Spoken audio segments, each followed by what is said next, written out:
My name is Matthew Barbee, and today I want to talk about the prosodic features of speech because it's not only important what we say, but also how we say it.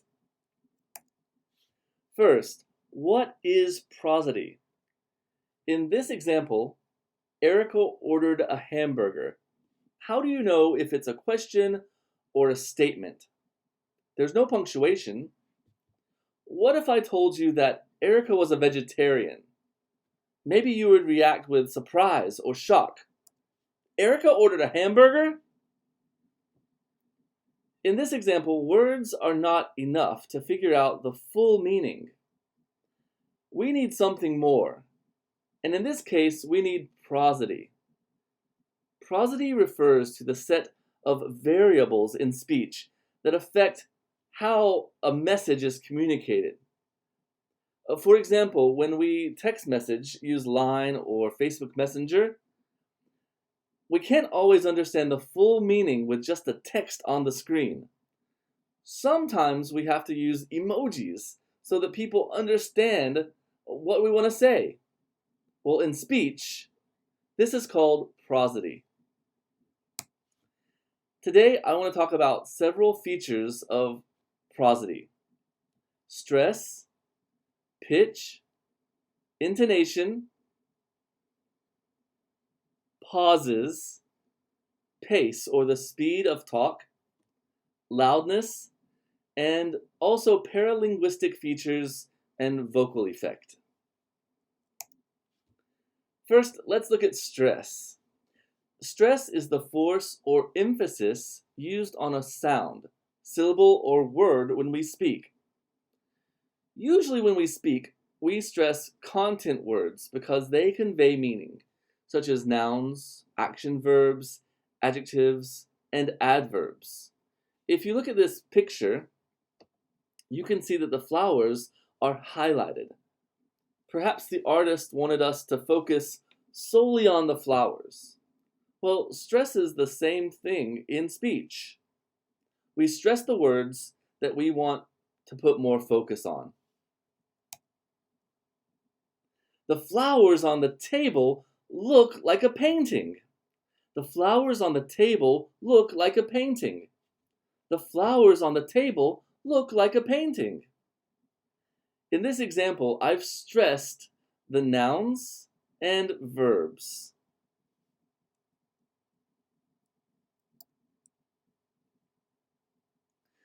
Also, it's important to remember that the same word can have the stress in different places, which changes the meaning of the word. For example, I gave Mickey a present. I will present at the conference. I love shiny objects. I object to your bad attitude. Maybe you can think of other examples. I recorded a record. I like to eat dessert in a desert, for example. Also, the stress on syllables can change between similar words as well. For example, I enjoy photography.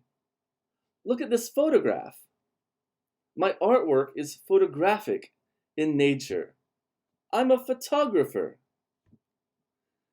So you can see how even words with similar or the same root words have stress in different places. In a sentence, changes in the stress on words can also change meaning in a sentence. For example, if I said, "Did he steal my iPhone?" I'm focused on asking what happened. Did he really steal my iPhone? Or did he steal my iPhone? I'm concerned who stole my iPhone. Maybe there are more than one suspect. Or number 3, did he steal my iPhone? Maybe he just borrowed it. In the next example, did he steal my iPhone? Obviously, someone stole an iPhone, but was it mine? And finally, did he steal my iPhone? I had a wallet, I had credit cards, I had cash. The stressed word iPhone shows that he stole my iPhone, and maybe I'm surprised. Why didn't he steal my cash instead?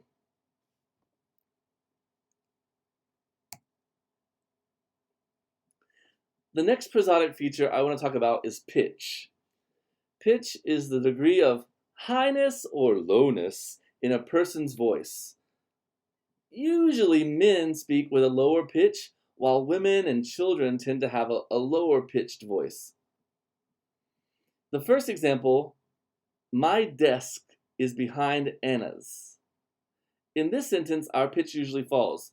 My desk is behind Anna's. My desk is behind Anna's. Or the next example, my desk is behind Anna's. The raised pitch at the end implies that this is a question. My desk is behind Anna's?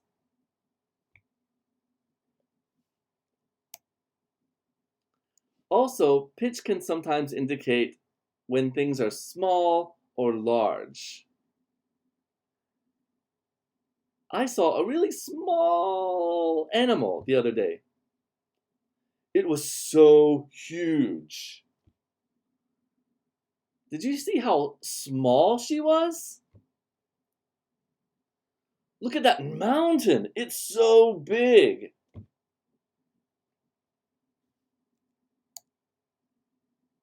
Next, I want to talk about intonation.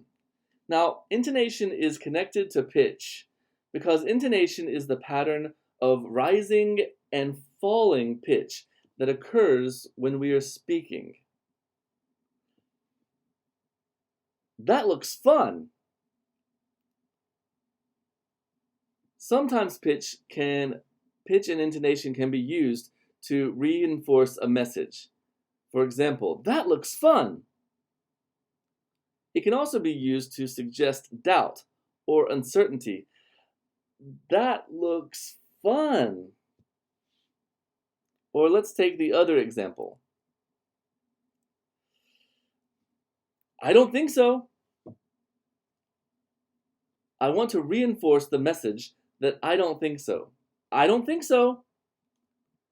Or if I want to show doubt or uncertainty, I don't think so.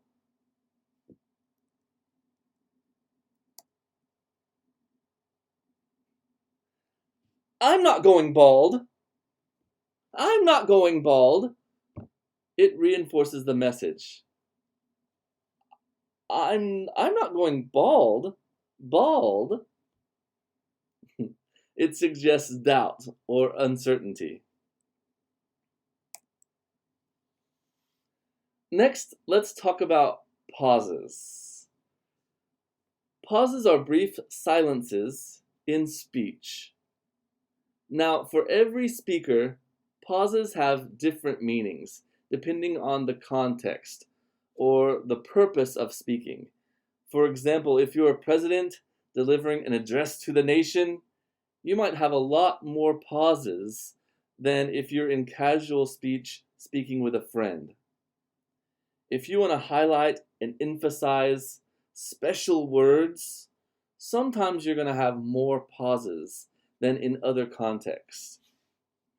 Pauses can be used to build excitement or build drama, hesitation. Pauses can be used between ideas or between sentences. Pauses are used in dramatic situations if you're searching for the right word. Or maybe you don't know what to say next. The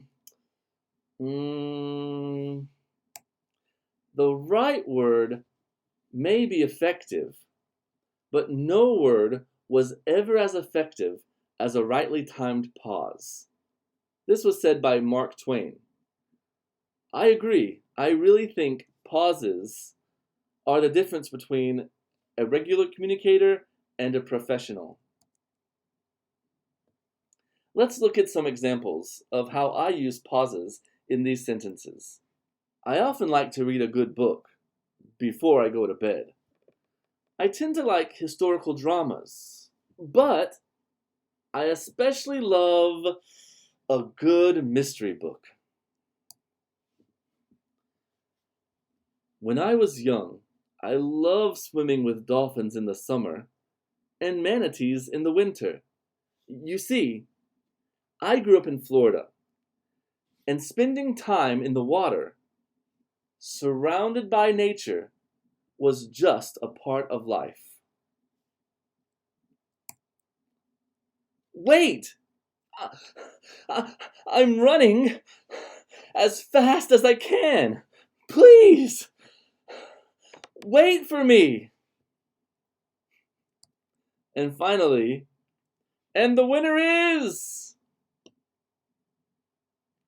Yoshikazu! So there are many ways and reasons to use pauses. Um, all I can tell you is that they're very important, and if you don't have any pauses, how are you going to breathe when you're speaking? Next, let's talk about pace. Pace, or the speed of talk, is how fast or slow we speak. Fast speech sometimes shows that we're busy or in a hurry, that we're stressed, maybe that we're upset or too emotional. But fast speech can also show intelligence or that we're very smart. Slow speech, on the other hand, can show that we're laid back or relaxed, tired, or elderly, or sometimes confident and powerful. So, the speed at which we talk also conveys a lot of meaning. Next, I want to talk about loudness. Loudness is the amount of volume used when speaking. Sometimes we have examples of whispering. Whispering requires very little volume. Or shouting requires considerably more volume. In public, it's not polite to shout, and sometimes when we whisper with a friend, it's sometimes seen as rude if we're in a group of more than 2 people. But the most important thing to remember about loudness is that if your voice isn't loud enough to hear, it doesn't matter what you're saying. No one can hear you. Whether you're in a crowd of people, whether you're talking one-on-one, face-to-face, whether you're on a stage with 100 people or in a classroom with 30 people, if your voice is too small to hear, if the person in the back of the classroom can't hear you, it doesn't matter what you want to say. It doesn't matter what you're saying. They can't hear you. Often as a teacher, when a student is speaking or giving a presentation, I might say, use a big voice or use a louder voice. Your voice is too small or your voice is too quiet. Teachers often have to tell their students to speak louder. Sometimes it's embarrassing, or sometimes you might feel ashamed to use a loud voice, especially in a second language. But please remember that if you're too quiet to hear, it doesn't matter what you're saying or what your pronunciation is like. They can't hear you. So loudness is very important. Next, let's look at the paralinguistic features. I really enjoy paralinguistic features of communication because they can relay an opposite meaning to what we're really saying. For example, body language, posture, standing up straight, or crouching in your chair, or leaning over. Gestures, hand gestures, fast gestures, slow gestures, or no gestures at all. and then facial expressions. I hate my job. I love my job. I'm the king of the world.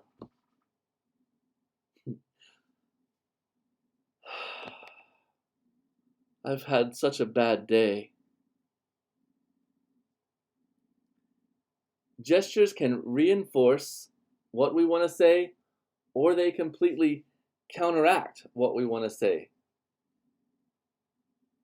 I love vegetables.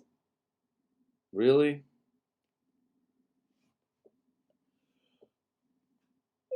I'm having so much fun. I don't think so. I don't think so. And finally, vocal effects. For example, laughing, throat clearing, gasping, perhaps after you've been running a long time, yawning, moaning, sighing, and even, coughing. It's always important to remember that nonverbal features can support the spoken message or contradict the message entirely. It could change the meaning of what you want to say or reinforce it. So vocal effects and paralinguistic features are also very important parts of prosody. Well, that's all for today. Thank you for listening. I hope you learned a little about the prosodic features of speech, and I'll see you next time. My name is Matthew Barbee. Thank you very much for listening.